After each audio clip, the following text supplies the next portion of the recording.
আসসালামু আলাইকুম। আমি ডাক্তার এরিক সাব্বির। আজকে কথা বলবো নতুন আরেকটি টপিক নিয়ে। আশা করি আপনারা উপকৃত হবেন। আজকের বিষয় হচ্ছে মাসেল ক্রাম বা মাংসপেশি সংকোচন। মাসেল ক্রামটা হচ্ছে একটা ইনভলান্টারি মাসেল কন্ট্রাকশন, যেটা ডিহাইড্রেশন অথবা পটাশিয়াম, ম্যাগনেসিয়াম এগুলা লো লেভেলের জন্য হয়ে থাকে।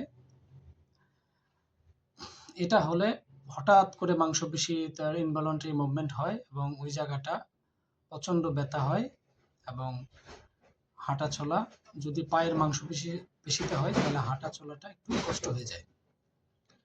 এটা কাদের হয়? প্রথমত এটা হয় যে ওল্ড এজ, যেটা ওল্ডার বৃদ্ধ বয়স্ক যারা, তাদের হতে পারে। যারা পানি যতটুকু প্রয়োজন ততটুকু খাচ্ছে না বা পান করছে না, তাদের হতে পারে। এবং প্রেগনেন্ট মহিলা, যারা গর্ভবতী মহিলা, তাদের হতে পারে। এবং ওভারঅল যাদের কোনো নার্ভ রিলেটেড সমস্যা আছে,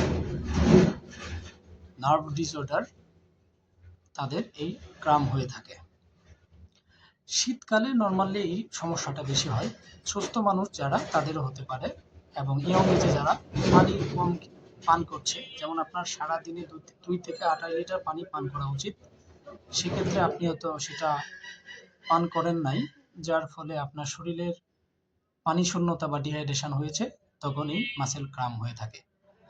মাসেল ক্রামের কিছু স্পেসিফিক এরিয়া আছে, যেমন যেটা হচ্ছে হাঁটুর পেছনের এরিয়া, যেটাকে আমরা বলি কাপ মাসেল, এবং হ্যামস্ট্রিং মাসেল এটাতে হয়। এবং থায়ের মাংসপেশি, যেটাকে আমরা বলি কোয়াড্রিসেপ মাসেল।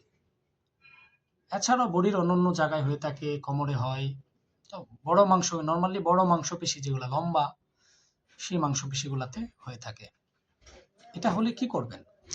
সমস্যাটা হচ্ছে কি, যে যখন মাসেল ক্রাম হয়, মানুষের অবস্থাটা এরকম অবস্থানে থাকে না। প্রচন্ড ব্যথায় সে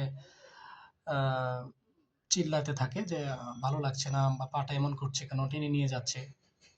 তো সেই অবস্থায় প্রথম প্রাইমারি চিকিৎসা হচ্ছে যে আপনাকে, যদি দাঁড়ানো অবস্থায় হয় সেক্ষেত্রে আপনি বসে যাবেন, বসানো অবস্থায় হলে আপনি শুয়ে যাবেন।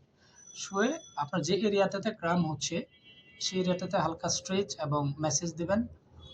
এবং পানি শূন্যতার জন্য ফ্লুইডটা মেনটেন করতে হবে, পানি পান করতে হবে। পানি, শরবত, ডাবের পানি অথবা কলার সাথে পানি, যেগুলা ফ্লুইড মেনটেন করা যায়, পটাশিয়াম, ম্যাগনেসিয়াম, সেগুলা আপনাকে মেনটেন করতে হবে।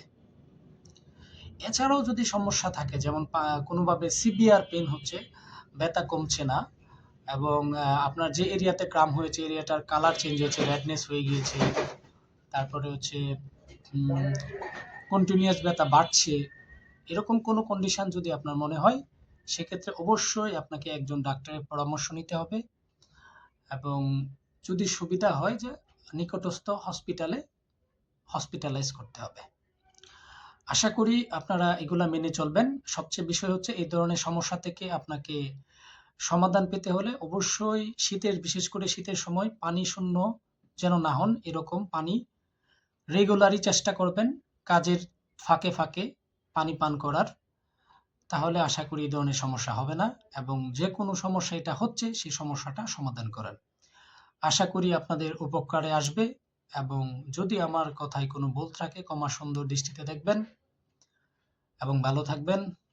এবং যদি আপনার কারো এরকম সমস্যা থাকে, তাহলে উপকৃত হবে, শেয়ার করে জানিয়ে দিবেন। ধন্যবাদ। আসসালামু আলাইকুম।